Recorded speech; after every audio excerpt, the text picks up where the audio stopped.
जनाब स्पीकर, बहुत शुक्रिया। जनाब स्पीकर, सदर साहब ने अपने स्पीच में जिन इश्यूज़ का इहाता किया उनमें अंडर डेवलप्ड एरियाज़ जो हैं उनको तरक्की याफ्ता इलाक़ों के बराबर लाने की बात की। तो इस हवाले से मेरी गुजारिश ये है कि मेरी कंस्टिट्यूंसी जो 2 अजला पर मुश्तमिल है, अंडर डेवलप्ड एरिया है, एक पासमानदा एरिया है, लेकिन इस हुकूमत ने सुनने में ये आ रहा है कि वहाँ के जो हमारे मेगा प्रोजेक्ट्स थे जो पीटीआई के दौर में शुरू हुए थे उनको पीएसडीपी से ही निकाल दिया। तो ऐसी तरक्की दे रहे हैं जी ये जनाब। और उसमें गरम चश्मा रोड है, शामिल है सर, उसमें जो कैलाश वैली रोड है और लवारी टनल की तो मैं क्या बात करूं कि लवारी टनल अब भी इनकम्प्लीट इस वजह से है कि उसके फंड्स पीडीएम की गवर्नमेंट में भी और उससे पहली गवर्नमेंट में भी एलोकेशन तो होती है, लेकिन वो पैसे कहीं और जाके खर्च होते हैं और चतराल वाले मुंह देखते ही रह जाते हैं। यहाँ पे सदर साहब ने फॉरेन डायरेक्ट इन्वेस्टमेंट की बात की कि इस मुल्क में हम फॉरेन डायरेक्ट इन्वेस्टमेंट लाएंगे। तो मेरी गुजारिश ये है कि किसी भी मुल्क में इन्वेस्टमेंट लाने के लिए वहाँ पे एक क्रेडिबल लीडरशिप का होना बहुत ज़रूरी है, जिसकी पूरी दुनिया क्रेडिबिलिटी तस्लीम करती हो। उस मुल्क में सरमायाकार अपना सरमाया लगाते हैं, लेकिन हमारे यहाँ पे मसला है कि हमारे यहाँ जितने भी दुनिया में लीकेजेस आती हैं, बदकिस्मती से उस लीकेजेस में यहाँ की पॉलिटिकल एलीट के नाम शामिल होते हैं। वो पनामा लीक हो, वो दुबई लीक हो, वो डान लीक हो, तमाम लीक्स में इनके नाम शामिल होते हैं। मुझे ये समझ नहीं आती ये लीडरशिप है, ये गरीब का मकान है जो हर वक्त लीकेज ही में रहता है। और हमारे प्राइम मिनिस्टर साहब जी जनाब गए वर्ल्ड इकोनॉमिक फोरम में जाके वो इन्वेस्टमेंट लाने की बात करते हैं, लेकिन उनको बताते क्या हैं कि our power sector is in shamble. So Prime Minister Saab, not only the power sector is in shambles, economy is also in shambles, the governance system is also in shambles, each and everything is shambles। और वहाँ पे जाके Prime Minister कहते हैं कि I want to be honest। Why don't you want to be honest with this nation? इस कौम को आप क्यों नहीं बताते हक़ाइक़ क्या है? यहाँ पे आके आप बोलते झूठ हैं। वर्ल्ड इकोनॉमिक फोरम में जाके उन लोगों के कहते हैं कि I want to be honest. You can't be honest, क्योंकि जहाँ पे भी उसकी बात आती है, मनी लॉन्ड्रिंग की बात आती है, पैसा मुल्क से बाहर ले जाने की बात आती है, तो आपका नाम आ जाता है, आपके ख़ानदान का नाम आ जाता है। तो आपकी क्रेडिबिलिटी और आपकी ऑनेस्टी पे कौन यकीन करेगा? तो जनाबे वाला, मेरी गुजारिश ये है कि जिस तरह सब इस बात को कन्फेस करते हैं, एक साबिक वजीर दाखिला ऑन रिकॉर्ड ये बात कहते हैं कि जनाबे वाला हमने पीडीएम रजीम चेंज इसलिए की पीडीएम ने ताकि हम अपने केसेस ख़त्म कर सकें।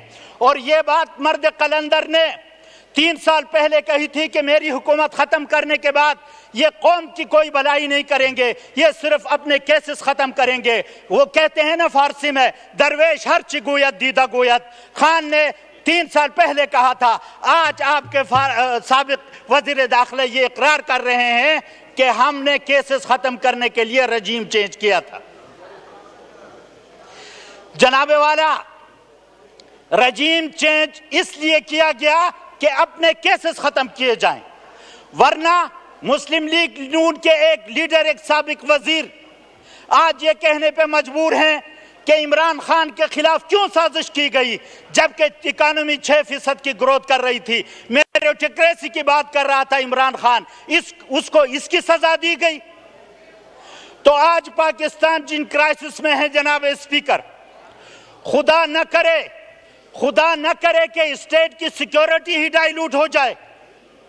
तो मेरी गुजारिश आपसे यह है कि ये मसाइल की बात तो हर कोई करता है कि पाकिस्तान की इकॉनमी मेल्ट डाउन होने जा रही है। पाकिस्तान में गवर्नेंस सिस्टम खत्म हो चुका है। पाकिस्तान में डेमोक्रेसी का बेड़ा गर्क हो चुका है। एवरीबॉडी कन्फेस, हर कोई कन्फेस करता है, लेकिन सॉल्यूशन कोई नहीं देता। $1 मिलियन क्वेश्चन है कि ये what is the way out. इसका सिर्फ एक सॉल्यूशन है सर, इस मसले का एक हल है, और वो हल ये है कि ये पीडीएम वाले सारे इकट्ठे हो जाएं और मर्द कलंदर कैदी नंबर 804 से जाके माफी मांगे। और मुझे पता है, मैं खान को जितना जानता हूं, वो मर्द कलंदर, मर्द दरवेश माफ करेगा, क्योंकि वो रसूलुल्लाह सल्लल्लाहु अलैहि वसल्लम का सच्चा सिपाही है, जिसने फतह मक्का के बाद अपने दुश्मनों को माफ किया था। मैं आपको यकीन दिलाता हूं, ये जाके उससे माफी मांगे, उससे कहें कि साईं सानू माफ कर दे, अच्छी तेरे पैरी पहने आ जाओ, वजीर आजम की कुर्सी संभालो। अगर पाकिस्तान की इकानमी उसके बाद मुस्तहकम ना हुई तो इस अब्दुल लतीफ को डी चौक पे फांसी दी जाए। ये तो नहीं होता सर, ये तो नहीं होता जनाब स्पीकर कि एक वजीर आजम को आप within no time 200 cases उसके खिलाफ करें, बोगस केसेस उसके खिलाफ रजिस्टर्ड करें, और दूसरे बंदे को बाहर से लाया जाए और एयरपोर्ट पर उसके लिए बायोमेट्रिक जुडिशरी जाके एयरपोर्ट पे जाके उसका इस्तकबाल करे, वहां पे जाके उसका इस्तकबाल करते हुए उसको तमाम केसेस माफ किए जाएं।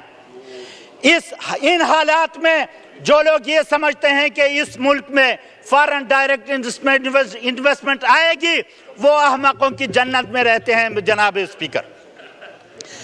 पहले इस निजाम की क्रेडिबिलिटी को एस्टेब्लिश करना होगा, और निजाम की क्रेडिबिलिटी लीडरशिप की क्रेडिबिलिटी से लिंक्ड होती है। जब डिस्क्रेडिट लोग लीडरशिप लेवल पे आएंगे, उनकी क्रेडिबिलिटी इंटरनेशनली अगर जीरो हो तो वो कौम की क्या रहनुमाई करेंगे और बाहर की दुनिया उन पर एतबार कैसे करे। तो आज अगर ये ईवान ये फैसला करे कि जो भी बोगस केसेस इमरान खान के खिलाफ बनाए गए हैं उनको खत्म किया जाए, इमरान खान को अगर बाइज्जत बरी किया जाए और इस बात पे उसे राजी किया जाए कि साढ़े सीधे नहीं होता जनाब, साईं तुसी आओ ते इस मुल्क का बागडोर संभालो, अच्छी उन्होंने राजी कर से उसने पैरी पैसी हैं, साडा लीडर है, मान जाएगा।